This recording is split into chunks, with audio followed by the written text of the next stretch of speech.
สวัสดีครัสวัสดีคบรัครับขอต้อนบรับทุกท่านเข้าสู่ช anel แฟนบอล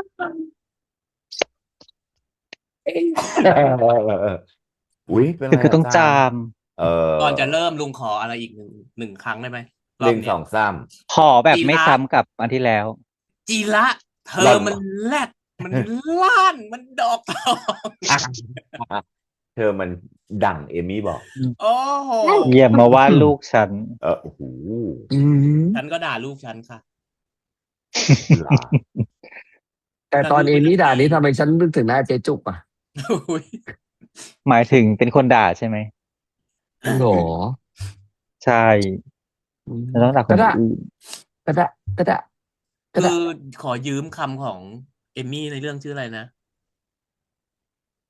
โบจำชื่อตัน หยุดค่ะโบตัน มาจากไหนวะ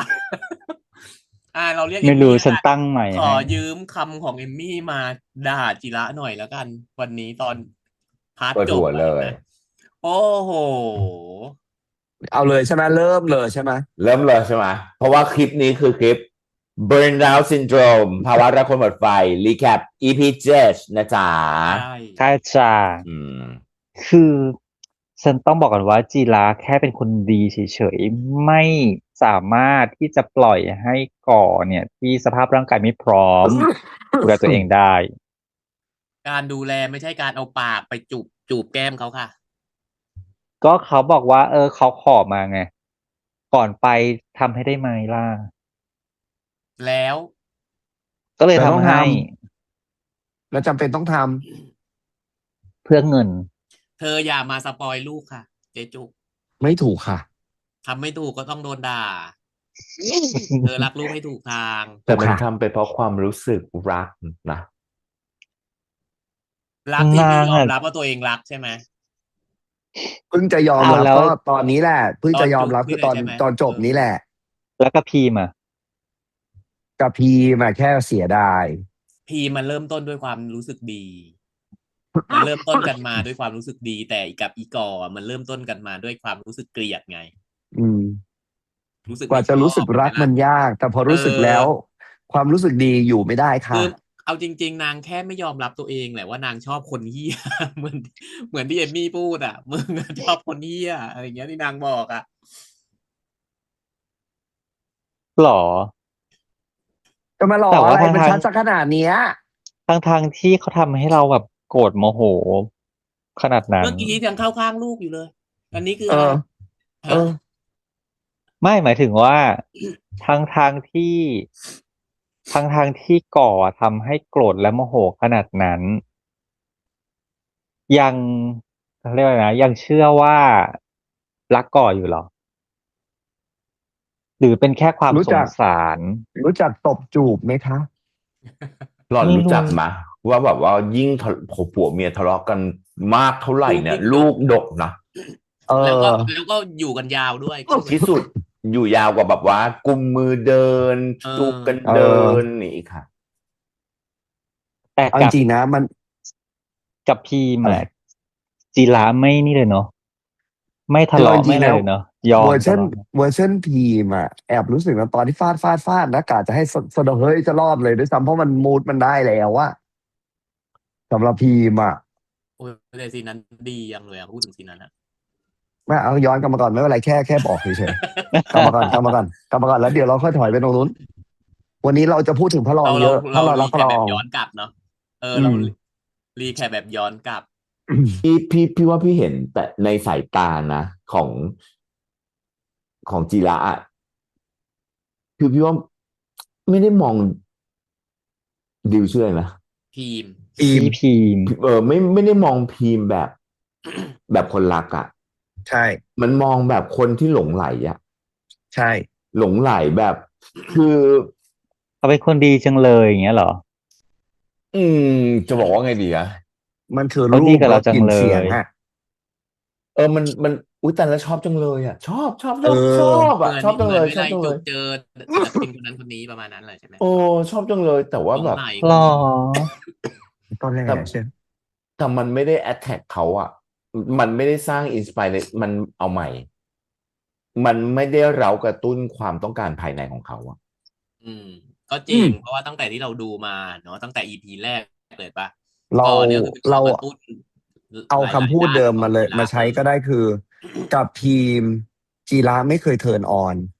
อืม แล้วขนาดวัน น่าจะ EP ที่แล้วพี่ปอนไม่ได้ดูเนาะจะไปมีอะไรกับทีมนางยังทำไม่จะได้ไปเลยฟีเจอริงแล้วยังไม่ได้เลยอ่ะ นางยังขอหยุดเลยอ่ะ เนี่ยมันก็เลยพี่ก็เลยรู้สึกว่าพี่ไม่เห็นแบบแววตาแบบนั้นน่ะ คือมันมีแววตาว้าวอนแบบ อืม อยากเก็บเอาไว้ ชื่นชมเหลือเกิน อยากอยู่ใกล้ๆอยากอะไรอย่าง ก็ เงี้ย คือ แต่ เพชรยอดมงกุฎนะเนาะกูอยา แต่ ก ไม่ได้ อืม แต่ อะไร ไม่ อย่างเงี้ย แต่ไม่ได้แบบว่าอยากมีอะไรด้วยอ่ะ อืม เนี่ย เข้า แล้วพอ ใจ พี่ ความ ปอน รู้ พู สึ ด ก อย่างพอพี่ปอนพู หื ดอ ม ย่างเงี้ย หืม ทำให้ยิ่งสงสารตัวละครพีมเข้าไปขนาดไหนอีกคิดดูดิ เธอเข้าใจค แบ วาม บมี รู้สึ ร ก อย ว่า ยิ้ม ความ รอย รู้สึ ยิ้ม ก นั้นนะที่พี่ปอนที่เราเห็นรอยยิ้มนั้นนะ โอ้ทรมานแทนเนาะ เออ ตายห่าแล้ว โทษครับ เธอเข้าใจเลยคืออะไรจุกี้ไหนว่าสิ อ้าวก็ที่พี่ปอนบอกไงว่าชอบชอบนะ ชอบ อยากมองเขาตลอดเวลา อยากอยากอยู่ใกล้ แต่ไม่ได้อยากมีอะไร ไม่ได้อยากสานสัมพันธ์ไปถึงขั้นแบบขั้นอย่างนั้นอะไรแบบเนี้ย สวย ส เลื ม อก มุติ ได้มากกันเนาะ สมมุติว่า สมมุติว่าถ้าต้องคบไปเป็นแฟนไม่เอา ก็เธอสื่ ใช่ อ ไหม สี่พ ควาร ม หม รู้สึก จ นี้ไหม รรย์ไม่ ความ ไม่ รู้สึก แต่ว่า นี้ไหม จริง ๆ แล้วว่ามันจะเป็นความไอเนี้ยอย่างเงี้ยคืออยากเอานะ แต่มันไม่เทิร์นออนนะมัน เหรอ คือจริงๆแล้วคือมันไม่ได้มันคือส่วนตัวพี่รู้สึกว่าเขาไม่ได้กระตุ้นความต้องการภายในของเขาอะเพราะเหมือนกับไอเขาไม่ได้อีกไนแบบเหมือนตอนที่แบบไปเจอแบบท่านั้น แล้วมันแบบโห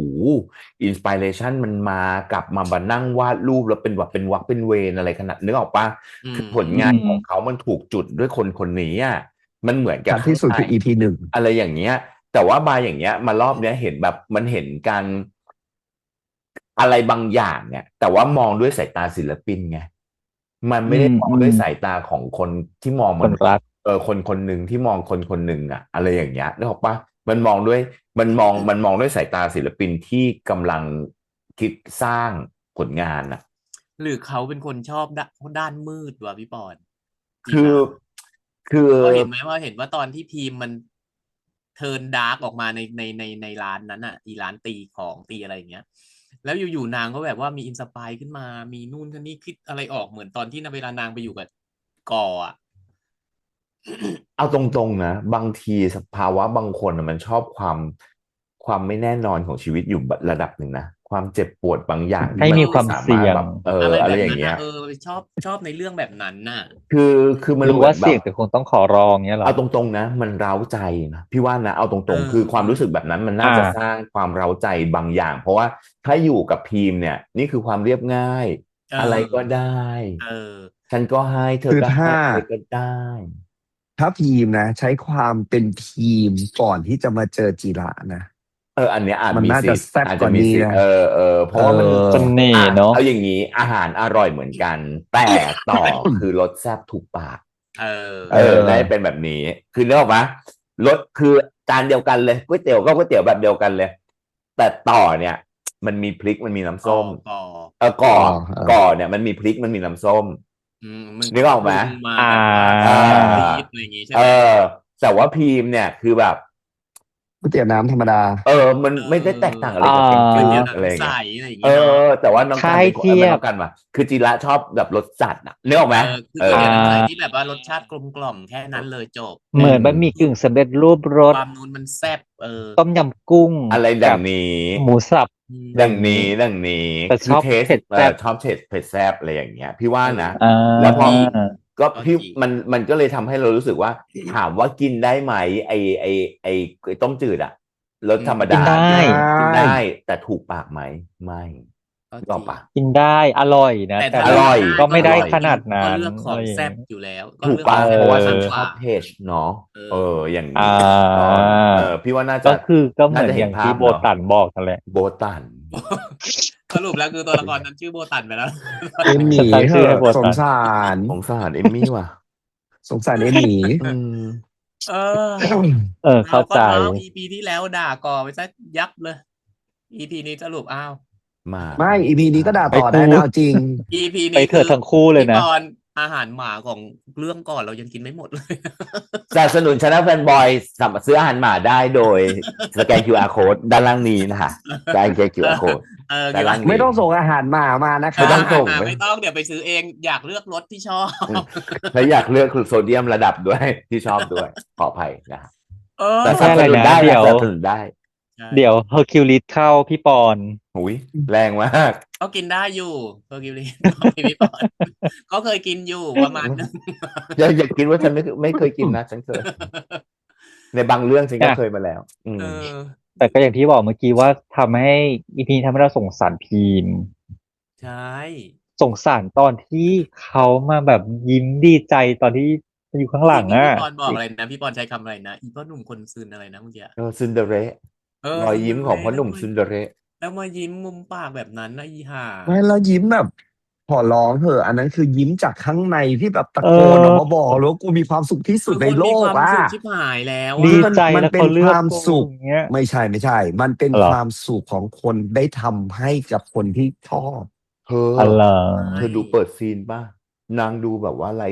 ไร้ตัวตนเห็น ไร ปะ วิญญาณเลยอ่ะ ดูไร้ตัวตนมากเพราะว่าเขาถ่ายมาจากข้างนอกอ่ะ แล้วกระจก อืม ทับอ่ะเนื้อปลาเห็นตัวเห็นเงารถวิ่งอะไรเงี้ย มันเหมือนแบบ มันเหมือนวิญญาณเนอะที่มันแบบ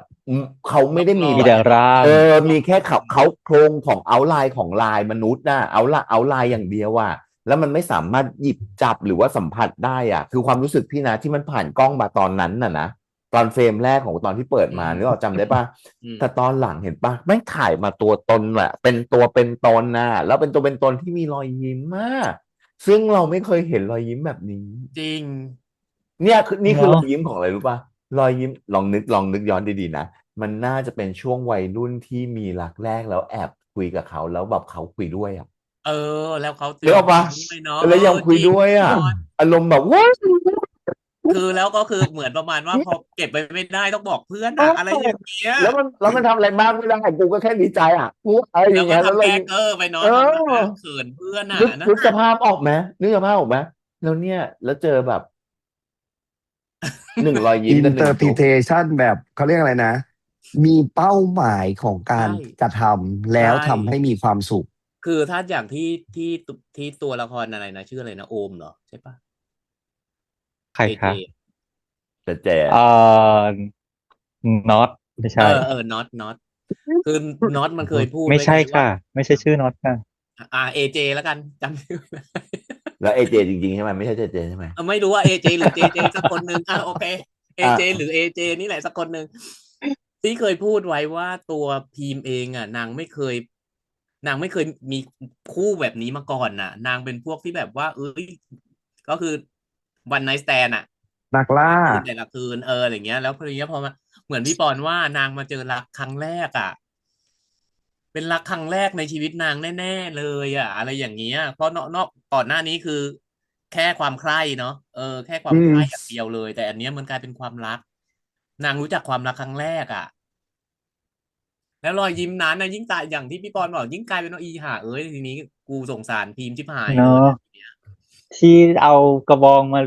เล่นแบบ มาเล่นกับ โอ้ เพื่อย นน่ะคือประมาณว่าเขินน่ะ มา ไม่รู้ วิ จะ น ทำตัวไม่มาวิน ไม่รู้จะทำตัวยังไงอ่ะ แล้วก็เลยทำมันเขินใส่เพื่อนอ่ะนู่นนั่นนี่คือมันใช่จ ใช่ ริงๆพอพี่ ใช่ บอลบอกว่ามันเหมือนคนที่มีรักแรกอ่ะ เนี่ยมันแสดงว่ามันรักครั้งแรกอ่ะ แต่เราคนดูนั้น เราได้รู้ว่าอีกคนนึง ฟาดกูเถอะฟาดกูเถอะ ก็คือ เอาไม้นั้นฟาดกูเถอะ กุมขมับเลยอ่ะกุมข เอา มับ ดี เลย ๆนะ อะ คือแบบแม่งแบบ ตัดต่อดีมากนะ ใช่ เอาสองความรู้สึกที่แม่งแตกต่างกันชิบหายอะมาอยู่ซีนติดกันนะแล้วก็เล่าเรื่องต่อด้วยความผิดหวังให้คนดูได้รู้อะ อืม แต่ตัวละครไม่รู้อะแต่ตัวละครขึ้นเป็นยอดเขาแล้วนะยอดดอยแล้วนะ ใช่ แต่คนดูมองเลยแบบว่ากูเห็นแล้วนะว่าเหวลึกแค่ไหนอะ เดี๋ยว เออ มันก็ตกลงไปในเหวนั้นน่ะ นึกออกไหม รอคือนับถอยหลังรออ่ะ คือแบบว่า คือ เรา ตอนนี้ ยืนแบบ นะ บกมือดักกวักมือเรียกก็หนูลูกเดี๋ยวหนูก็ลงมาเนี่ย อย่างเงี้ย ลงมา ไม่ หา ใช่เลย พ่ คือตอนนี้ทุกคนรู้สึกคือทุกคนพยายามเอามือยัน อย่า ลง นะ มา ลู ลู ก ก นะ อย่า อย่างเงี้ย ลงมา เนอะ ลูก ไม่ได้เลย น่ากลัว แต่เลิศจริงเลิศจริง แต่จริงแหละ มูดดี้ เขาถ่ายทอดออกมาจริงๆ 2,000มูดดี้2,000เลิศนะ แล้วฉันเลือกอะไรได้ไหม อืม ไม่แล้วพอมาดูว่าชื่อร้านมูดดี้2000มันเป็นเพลงปี2000ใช่ปะ อืม แต่มันดันพอดีกับก่อนหน้านี้ที่พีมอะไปใช้เงิน2,000 บาทในการไปฟาดนู่นฟาดนี่แล้วแบบเคลียร์ใจน้ำตาไหลกัน ไม่รู้ว่าเขาโยงกัน แล้ว หรือเป ผับ ล่า นี้ เป็นความ ก็คือผับ moody ใช่ไหม ที่นางพาพีมมาแล้วร้องเพลงอะไร 2 คนป่ะ เล่นของสูงปะ เล่น อ๋อ ของ เรื่องของสูง อะ เรื่องของสูง แล้ววันนั้นคือพีมเป็นคนร้องก่อนใช่ป่ะเป็นเริ่มต้นร้อง แล้วทีนี้ก็มาร้องสลับกันไป แต่อันนี้คือจิระร้อง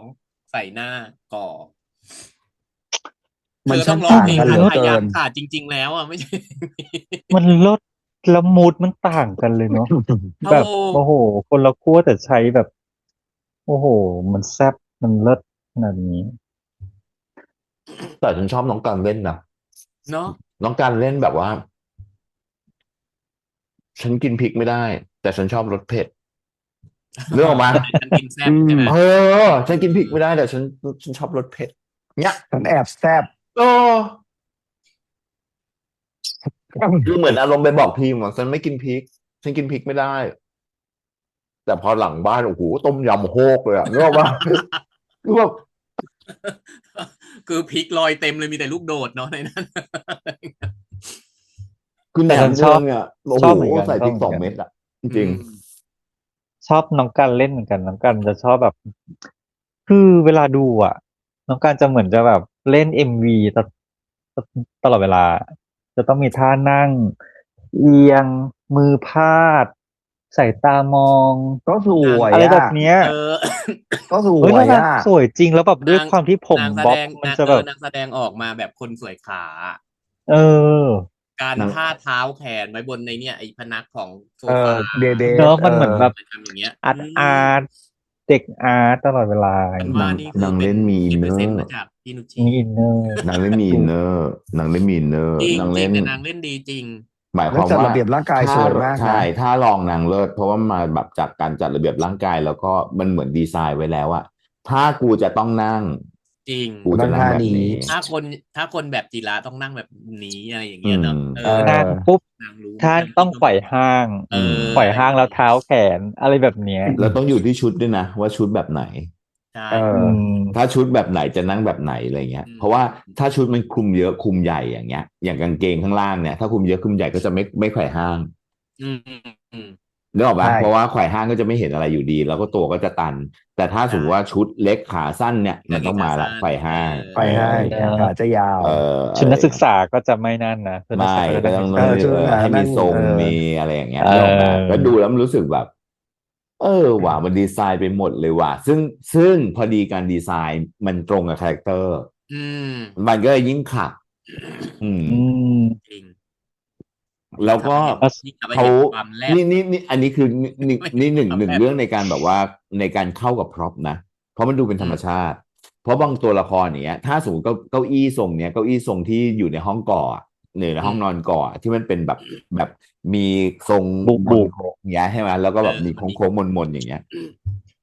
ตัวละครส่วนใหญ่ก็จะแค่พิงลีน อืม อันนี้มีการแบบนึกออกปะ แขน อืม เขินหรือแบบอิงหรืออะไรอย่างเงี้ยมันดูเรารู้สึกแบบ มันมีลีลาที่เย้ายวนของความเป็นจิระ จริง อะไรอย่างเงี้ย ใส่เข้าไปเยอะอะไรอย่างเงี้ย ถ้าไอเดย์เบสอะที่เอียงเอียงๆตรงนั้นน่ะ เออ โพสติ้งคนปกติทั่วไปก็จะนั่งพิงเฉย ใช่ ๆแต่โพสติ้งนางพญาหรืออะไรก็แล้ว ใช่ แต่จะมี อะไรอย่างเงี้ย การทำ มันจะต้องมีแบบ ในหลายๆเรื่องเป็นแบบนั้น ใช่ เออ เหมือนคนพิงออนสามเหลี่ยมอะเนาะ เออ ใช่คือมันดูแล้วรู้เลยว่าอันเนี้ยเล่นเป็นคือหมายความว่าคืออยู่กับบริบทรอบข้างเป็น คือเอาตัวละครแล้วการอยู่แบบเนี้ย มันจะทำให้ครอปอะเสริมบุคลิกภาพของตัวละคร และชัดเจนขึ้นอะไรอย่างเงี้ยนึกออกไหม เหมื คือ อนน้องมันรู้อะเนาะพี่บอลเนาะ ใช่ ว่าเขาจะ ใช่ แสดงออกมาแบบไหน แล้วมุมกล้องก็ดีนะดูอย่างตอนรีแอคพี่ก็พูดว่าแบบว่าโอ้โห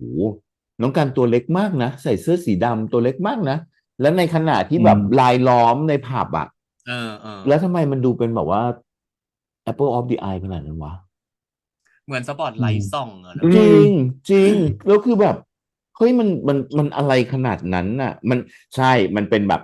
ตัวตำแหน่งที่เขาวางไว้มันเป็นเซนเตอร์จริง อืม แต่พลังบางอย่างมันดึงดูดเรานะ ใช่ใช่ มันไม่ใช่แค่ตำแหน่งเท่านั้นหรือแสงที่มันไปสปอตเท่านั้นนะพี่เชื่อว่าต่อให้ตรงนั้นน่ะมืดอ่ะเราก็จะมองเห็นน้องกัน เพราะมันมีอะไรบางอย่างที่มันเป็น เอาอีกแล้วเป็น energy แฝงเนาะจากการแสดงที่มันสามารถ draw เราได้อะใช่อันเนี้ยคือเสใช่น่ห์ของใช่ศาสตร์และศิลป์เรื่องการแสดงจเนาะริงแล้วมุมกล้องมันเป็นมุมกล้องแทนสายตาของกอๆพอดีด้วยไงมันก็เลยแบบว่าเอ้ยพอยิ่งขับให้เด่นขึ้นมาเลยอ่ะแบบเนี้ย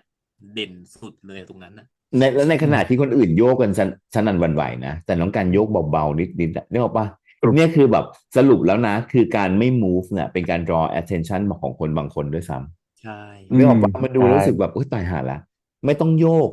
เพมันราะการมันไม่โยกจะโดด เนี่ยปล่อยมันเอจะโดอ ดออกมาเนอะมันปล่อยเสโดดเลยเนาะน่ห์ออกมาของมันเองอะเนาะถูกไม่ต้องถูกทำอะไรถูกเลยอะแต่ในขณะที่คนอื่นไม่ได้เล่นแต่น้องการเล่นอืมเรียกเอว่าอเรียกว่ามันเลยกลายมาเป็นแบบเฮ้ยดีแต่ว่ะมันแหวกไปจนเห็นจนแบบเนาะแล้วโดดอยู่คนเดียวแล้ว มันเนี่ยแหละคือมันโอ้โหมันคือซีนนั้นซีนเดียวนะพี่ว่ามันเอามาพูดมาคุยได้หลายเรื่องมากเลยนะ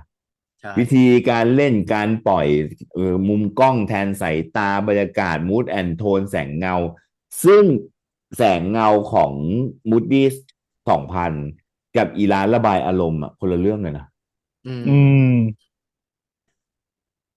สีมูดแอนโทนอีดอกแล้วร้านระบายอารมณ์มันแสเก๋งมากเนาะอืมคือแสงเอแดงอแต่หน้าเงาเขียวเงี้ยเนกอะปะเขียวอืโอ้มยตัดเลิศเข้ามาที่พีมเนาะอันตรงนั้นอะสวยเหลือเกินเนี่ยคือแบบโอ้โหพอขึ้นมาปุ๊บแล้วยืนขนาดนั้นคือแบบโอ้โหไม่อินสปิเรชันอ่ะมันต้องมาเนอะใช่สวยมากจริงแล้วเขาเลือกที่จะให้พิมพ์ต้องถอดเสื้อออกมาเพื่อที่จะแบบแล้วไม่ยืนให้คิดว่านางสเก็ตภาจะร้องไห้พเนี่ยออกมาด้วยนะซีนนั้นน่ะจริอืงมแล้วอยู่ๆก็ร้องไห้ออกมาคือเหมือนมันระบายเหมือนที่นางพูดก่อนหน้าที่จะเข้าเนาะกูเก็บกดมา2 เดือนแล้วมันได้ปลดปล่อยด้วยแหละพี่ว่าเอคือในอในขณะที่ในในบล็อกกิ้งในเซตติ้งนั้นน่ะมันมีทั้งแบบว่ารั้วลูกกรงเนาะ อืมอืเอมอลูกกงขังรวบรอบเลยหมดไปหมดอะไรอย่างเงี้ยแล้วรวมถึงการระบายอารมณ์การแบบอารมณ์แบบ aggressive สุดๆอะไรเงี้ยกับแสงสีแดงอะไรอย่างเงี้ยมันดูแล้วอือู้มแต่เงาสีเขียวค่ะเอาเอาสีขั้วตรงข้ามของแสงมาอยู่ด้วยกันน่ะอืมมันเลยแบบอืมโอ้โหมันอืมเจ๋งว่ะจริงจังเลยอ่ะแล้วจิราก็วาดสเก็ตรูปออกมาแล้วนั่งร้องไห้ไปด้วยอ่ะดีเนาะโอ้โหแล้วซีนนั้นแล้วน่าจะเป็นลองเทซีนคป้าซีนที่ดิวระบายออกมาฟาดอ่ะเหมือนลองเทคอ่ะน่าจะลองซีนนะเพราะว่าดีแม่งขับมาถ่ายกแบบว่าไม่งั้นมันไม่คอนน่ะอืมันมถ่ายนี่มาด้วยอ่ะพี่อารมณ์มันไม่ว่ามันถ่าย คอนด้วยมันถ่ายแบบลองช็อตด้วยมันไม่ใช่มีเดียมช็อตหรือว่า close up อะเอนึกออกปะออืมถ่ายใช่ภาพไกลอืมมาอย่างนี้มันดูคือแล้วยาวมากนะซีนนั้นน่ะแล้วที่วาดอารมณ์มันจะได้ต่อเอเนื่องไงเขาอน่าจะลองเทสเลยดีอ่ะเล่นออกมาดีอ่ะอย่างที่เราบแล้วอกว่าดิวอ่ะเล่นดีมากเลยนะเรื่องเนี้ยแล้วมันเหมือนอัดอั้นมาจที่แบบเห็นริงๆด้วยนะแบบอัดมาสุดๆแล้วแล้วมันได้อืม ออกมาจริงๆอ่ะดิวเล่นดีขึ้นแล้วเยอะมาชอบจังหวะกที่แบบว่าพอโยนทุกสิ่งอย่างทิ้งลงไปนั่งแล้วกลับมาพูดน้ำเสียงกลับมาเป็นแบบพีมคนได้ระบายอ่ะคือและแบบ ประกอบกับสกอร์ที่วิเศษสุดๆสกอร์อืมนี่คือต้องชมทุกอีพีเลยจริงๆแบบว่าเลิศโอ้สเลิศกอร์แบบสุดแล้วมันเข้ากับซิทูเอชันตอนนั้นมากแล้วทำให้แบบดึงอารมณ์เราไปได้อีกเยอะเลยอ่ะแล้วฉันเลือกอะไรได้ไหม คือเอาตรงๆนะพี่รู้สึกว่าพี่ไม่เคยเห็นแสงธรรมดาในซีนในเรื่องนี้เลย เนาะพี่อืปอจริงมแสงมันดูคุมให้มันดูแบบว่ามีมีความต่างจากความเป็นปกติแต่มันมีความเป็นปกติอยู่นะแต่มันต้องมีบางอย่างต่างไปจากความเป็นปกติให้มันดูแล้วรู้สึกแบบโทนมันถูกคลุมทั้งหมดมันอยู่ในความแบบดาร์กโทนอะต่อให้เป็นเขียวก็เป็นเขียวแบบดาร์กโทนหรือว่ามูดของมันคือเป็นเขียวแบบไม่ได้เขียวไบรท์มากนะแต่อยู่ในสถานการณ์ที่ดาร์กอะนึกออกปะ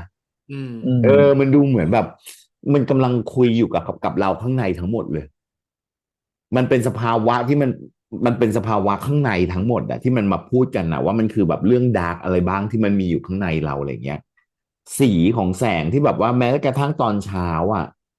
เราก็ยังดูรู้สึกมันถูกคลุมเนาะดูใช่มันไม่ใช่สว่างแบบสว่างอย่างเงี้ยใช่ใช่มันดูรู้สึกแบบแต่พี่เชื่อว่ามันน่าจะมีซีนสว่างเมื่อหลังจากที่ตัวละครมันถูกแบบเปิดแล้วปลดอะ ปล่อยแล้วมันโอเพนเออมันถูกปลดมันปล่อยแล้วหรือว่า ในตอนซีนที่เขาแบบโอเคละเขาพาเข้านายเข้าใจกันแล้วอะไรอย่างเงี้ยนึกออกปะมันน่าจะต้องมีหรือว่าการไปแบบการไปเข้ากันไปถึงแบบ Secret Garden ของกันและกันหรือว่าอารมณ์แบบว่าความหลังที่เก่าที่แบบสมมุตินะคืออารมณ์เหมือนแบบอะไรอะลากไปในวัยเรียนสมัยก่อไปนรู้แบ็กกอะไรราวด์อย่างเงี้ยไปรู้มาแล้วปุ๊บแล้วหลังจากนั้นอะหลัง อะ จากที่แบบไปรู้แบ็กกราวของกันและกันมาแล้วปุ๊บเนี่ยแสงมันจะน่าจะ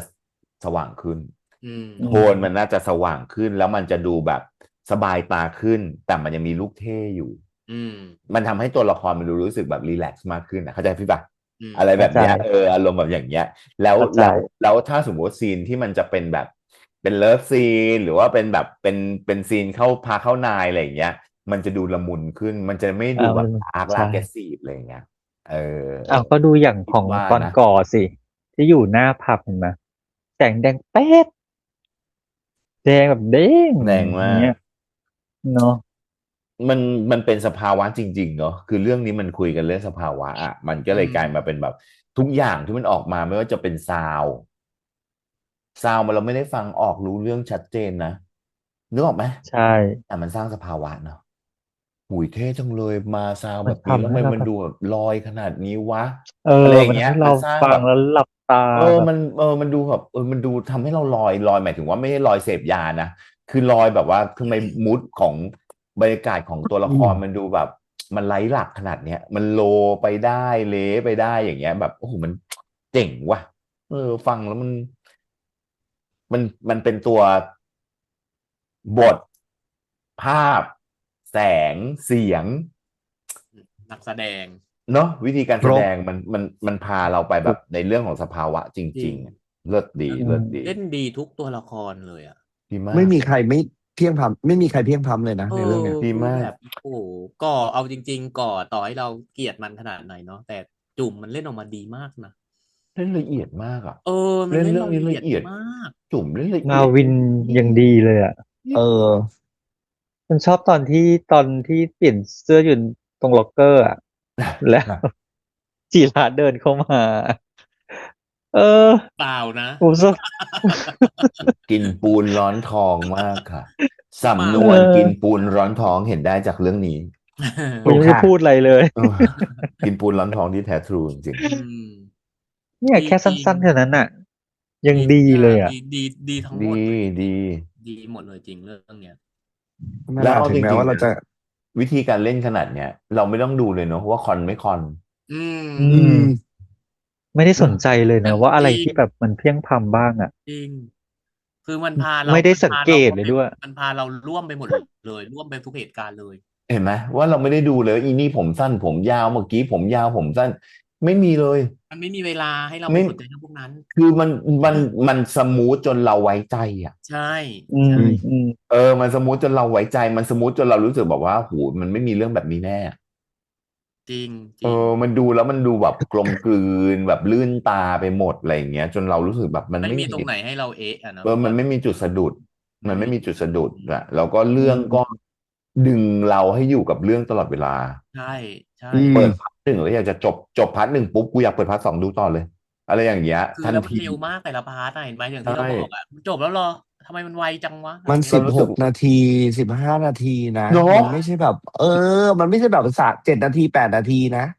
เอาตรงๆนะบางเรื่องอะ15 นาทีทำเหมือน3 ชั่วโมงกับพวกเรานะ อันนี้ต้องคุยกันตามตรง บางเรื่อง 5 บาง นาที พี่ปอ อ๋ บางเรื่อง อ 5 นาทีก็ อ๋อ ถามกันแล้วถามกันอีก จบหรือ อ่า ยัง จบหรือยัง แต่เรื่องนี้มันแบบจบแล้วเหรอไปๆๆอย่างเงี้ย โอ้ มันแบบ ใช่ ยังค้างตึงอยู่เลย เทวดาตัวน้อยน่ะ โหแรงเนาะ เซ็งเลยอ่ะ ซีนเทวดาตัวน้อยเนี่ยโอ้ แล้ว แล้วถ้า ว่า EP ก่อ หน้า รู้ เขา ไหม ไป อยากรู้ว่าก่อรู้ไหมซีน เอา เทวดาตัว ดีๆนะข้างในนะกรอบอยู่อย่างเงี้ย เป็น หัว ผู้ เราะ ช ตั ฉั วน โย นะ ว่าก่อ กอยู่ ลาบ เป็นผู้ชนะ จะเหลือเหรอ ฉันว่าก่อน นาง หลับ เป็นคน แหละ วางแผน ลุงว่าแผนนางหมดแหละ นอนอย่างใดให้แบบว่า จริง มือเหมือน นาง แบ ไม่ บ ได้เปิดจริง ๆ นางไม่ได้เปิดบริษัทไอที นางเปิดสอน ฉันอาก ายรแสด จับ ง มือเธอจังเลยอย่างเงี้ยออกมา คุณ ขอ คุณ น้ำหน่อยได้ไหม คุณ เอา มาดู ดีๆนะ ผม เอาดีๆนะเสียง ก่อน เนี่ย ไป นะตอแหลที่สุดเลยนะ หมั่นไส้เป็นบ้าเลยอ่ะ จริง อันนี้ด่าก่อ ใช่ ก่อสิคะ นี่ด่าก่อก็มันเล่นแบบโหน่าคือพี่ ถูก คือ ไหม ดู ล่ะ แล้วดูแล้วรู้สึกได้เลยนะว่าอีพีที่แล้วอะอีนี่เราต้องด่ากันกระจายเลยเด็ก โอ้ เหี้ยอะไรอย่างเงี้ย ย เนาะ ก็ แต่อีนี่ อี แบบ ลุงไง แล้วมาอี อี พี ลุง นี้ ไง ก็อีตอนแหลอย่างเงี้ยมันต้องแบบ เอ คือ อ แบบคำนิยามของแต่ละอีพีของอีก่อนนี่สร้างเรื่องนะเอา จ ดี ริง คือตอนอีพีก่อนๆคือยังพอแบบว่า เอ้ยทำเนาได้ที่มีคนบอกว่าจะมาล้มแชมป์ค่ายหรือเปล่า อีพีที่แล้วกูเอาค่ายไปเข้ากลุ่มแล้ว เออ เอาอีก่อ มันไม่เหมือน ช กั นะ น เลิศ อืม จากที่เห็นเป็นช่องแบบมีคอมเมนต์อะไรเงี้ยครับไม่เหมือนกัน ๆ อืม บอกค่ายเนี่ย ร้ายแต่ไม่มีสมอง อ๋อ แต่ก่อเนี่ย มันฉลาด ไม่ มัน แต่ น่า ฉัน กลัวกว่า แต่ฉันก็เห็นนะว่าแฟนช่องมาบอกว่าอย่าไปด่าก่อเขาสิเขาเป็นอย่างนั้นเป็นอย่างนี้ แก้ตัวแทนต่อให้เป็นยังไงก็ไม่มีสิทธิ์ไปทำกับใครเขาเป็นแบบนั้นป่ะ ก็เหมือนพีมที่คอยแก้ตัวให้จิระนั่นแหละ มันก็คือความเร็วโจ่งแจ้งกับความหลงที่งง เอง ง อ ก็เคยเฉยมันก็คือแบบเท่านั้น โอ้ย นั่น เนาะ แต่ว่ามันทำให้เราเข้าใจได้จริงๆเนอะว่าเวลาที่แบบน้องเข้าถึงการแสดงปุ๊บอะมันสื่อสารกับคนดูอย่างชัดเจนมากอะ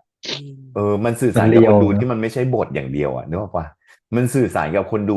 ด้วยสภาวะของศิลปะจริง ๆ ที่มันถ่ายทอดมาถึงเราอะ อืม เพราะว่าบทแบบนี้ถ้าการแสดงไม่ถึงบทก็ล่วงนะ ถูก เพราะว่าบท อืม มันไปไกลมากนะ แล้ว ใช่ วิธีการแสดงถ้าเอาไม่อยู่ก็จบนะบทมา เนอะ ดีๆก็แป้วได้นะนึกออก ถ่าย ปะ ทอดมาไม่ถึงเนาะพี่ปอน ถูกไหม เนาะ ถูก แต่ว่าบางทีบทไม่ดีแต่นักแสดงเล่นดีก็มีนะ จริง นึกออกไหม ก็มี แต่ไม่ใช่ไม่พูดเรื่องนี้นะฉันไม่ได้ถึงเรื่องนี้อย่างเงี้ย เรื่องทั่วๆไปพูดถึง เออ แต่มันดีจริงดีจนแบบ ตายห่าละสวยไปทุกอย่างสวยจนกลมกลืนไปหมดอ่ะ จนไม่รู้จะเอาอะไรมาพูดจริงๆนะแล้วไม่เอาจริง ๆ ไม่ได้แบบว่าแบบไอ้เหี้ยซาวกว่าดี ไม่รู้จะพูดถึงอะไรอ่ะ จนเรารู้สึก มันเพลินไปหมด เอาดีๆ เอาตรงๆเลยนะ ที่พี่พูดบ่อยๆ ช่วงนี้มากๆเนี่ยคือเรื่องไดนามิก อืม เป็นไงไดนามิกของเรื่องเป็นไง สปินเลยจ้ะ โอ้ดึงกูขึ้นไปนู่นแล้วยังมันนี่แล้วยังไหลต่อคือมันแบบ energy มันดีมากเนาะมันไหลมัน จริง โฟลว์ได้อย่างแบบหูดีจังเลยอ่ะมันไม่มีความกระตุกสะดุด เนาะ มันมีสร้างแต่แรงกระตุ้นให้เราอยากรู้ต่ออยากรู้ต่ออยากรู้ต่อ มันไม่มีแบบว่าทำให้เราแบบทำไมไดนามิกมันอืดพัง หล่น งะอะไรอย่างเงี้ยเหมือนแบบตกหลุมอากาศปั้นนะอะไรเงี้ยช่วงนี้ยิ่งฮิตอยู่อะไรอย่างเงี้ยนึกออกปะงงหัวไป แล้วก็เหลือ แล้วมันก็ไม่มี 3 ฉากอะไรที่มันผลักให้เราออกจาก จริง ซีรีส์ มีแต่ เลย ดู อะ ดมีแต่ดูดมี เหลือ3 อย่างแบบ EP เองอะทำไงดีอะทีนี้ โอ๊ย มี10 EP เองเหรอ แต่เรื่องเนี้ย อ้าวไม่ใช่ ฉัน 10 ทันไฟนอลอีพีนะจ๊ะ ไม่รู้ เหรอ10เองเหรอ 10 มี10เองเหรอ เหมือนว่า10 มีสัก20ได้ไหม ก็ถ้า10ก็คือจะเหลืออีกแค่3 สัปดาห์ สาม อืม พินุชีบอกว่าขอให้10จบก่อนค่ะ อย่าให้ถึง20เลยค่ะ ไม่แต่ว่าพี่ว่า อ้าว 10 พวก อ่ะ ดี มัน ๆ มันได้ เก๋ๆเนี่ย มันได้เรื่องความกระชับด้วยแหละ จริง อื จริง ม พอมันเล่าได้กระชับปุ๊บ จริง มันดู อย่างที่เราบอกเนอะ มันจะเท่ มันดูแล้วเท่จริงเหมือนพี่ปอนว่า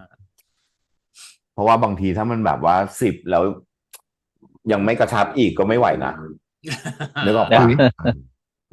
เนาะเดี๋ยวมาร อ่ะ อดู ก็ประมาณนี้มาทุกคนหรือว่าเรา ได้ อยากมี จ้า เรื่องไหนจะมาคุยกันอีกไหมเอาอย่างนี้แล้วกัน ฉันรอพวกเธอมาพูด เออ มาคุยกัน เพราะว่าพวกเรา ใช่ สนับสนุนก็จะพูดคุยกันประมาณนี้แหละแล้วฉันก็อยากจะ พว บ เธ อก มาปกป้องยายก่อยายจี ใช่ รามาเลยฉันพอ ฉันสนับสนุนพวกเธอนะ เธอมาปกป้องนะฉันสนับสนุ เธ น อมาปกป้องฉันไม่ว่า ใช่ เธออย่าด่าฉันแค่นั้นพอ ใช่แล้วเธอก็อย่าลืมสนับสนุนฉันด้วยเนี่ย QR code อันเนี้ย มาอีกแล้วเหรอ มาอีกแล้ว มาอีกแล้ว มาอีกแล้วดูหน้าจุกดิดูหน้าจุกมึงขึ้นบ่อยจังเลยวะก็จริง จำไม่ได้แล้วนะว่าขึ้นตรงไหนบ้างตรงไหนไม่มีก็ผ่านไปนะคะทุกคน ถ้าไม่มีขึ้นเลขที่บัญชีไว้เนาะไม่มี QR code ขึ้นเลขที่บัญชีไว้ แปะหน้าจุกแปะหน้าตัวเองทับหน้าตัวเอง แรง ยาว ว่ะ เลยก็ได้ตั้งแต่ EP อืม ตั้งแต่วินาทีแรกจนถึงวินาทีสุดท้าย อันนี้จริงๆเราต้องขอบคุณ GMMTV มากๆนะครับที่ผลิตคอนเทนต์ ใช่ แบบนี้มาให้พวกเราได้พูดได้คุยกันจริงๆเนาะอันนี้อันที่หนึ่งเลย ใช่ ขอบคุณทีมงานทุกคนเนาะที่บอกว่าพี่เชื่อว่า เรื่องราวแบบเนี้ย มันต้องเป็นแพชชั่นนะมันถึงจะแสดงมันถึงจะทำงานกันออกมาขนาดนี้ได้อะ จริง นึกออกปะ ถูก มันจะมีคุณนุชชี่คนเดียวไม่ได้ ต้องทีมงานเขาด้วยที่ต้องแข็งแรงอะแบบต้องรู้มือคุณนุช แส ชี่อะ งทีม นึกออกปะ ท็อป เนอะ ทีมอะไร นึกออกมาที่มันจะช่วยกันแบบ เสื้อผ้าเออ ที่ว่าซีรีส์เนี่ยมันเป็นผลงานยากอย่างหนึ่งนะมันไม่ใช่อินดิวิ u ว l เนาะคือศิลปิน จริง มันไม่ได้เป็นคนเดียวที่สามารถทำได้ เขาต้องใช้ทุกคนเป็นศิลปินเพื่อสร้างผลงานศิลปะขึ้นมา เนาะ แล้วเรื่อง ถูกต้อง ราวเหล่านี้มันแบบโอ้โหมันฉายชัดมากๆเลยว่า ศักยภาพของศิลปินไทยเจ๋งมากนะเอาดีๆในทุกเรื่องทุกมุมเลยจ จริ ริง ง ๆ และเชื่อว่ามันจะพัฒนาไปอีกเรื่อยๆ และนี่ก็คือกำไรของคนดูอย่างพวกเราทุกคนแน่ๆเลยครับ ถูก เอาละครับวันนี้พวกเรา4 คนต้องขอบคุณทุกคนมากๆนะครับสำหรับทุกการสนับสนุนแล้วก็การใช้เวลาร่วมกันกับพวกเราตั้งแต่วินาทีแรกจนถึงวินาทีนี้นะโอเคนะครับวันนี้พวกเรา4 คนคงต้องลากันแล้วจ้ะเจอกันกับคลิปหน้าจะเป็นคอนเทนต์อะไรฝากด้วยนะครับแต่วันนี้ไปแล้วจ้ะสวัสดีครับ ดี สวัสดีครับ บาย บาย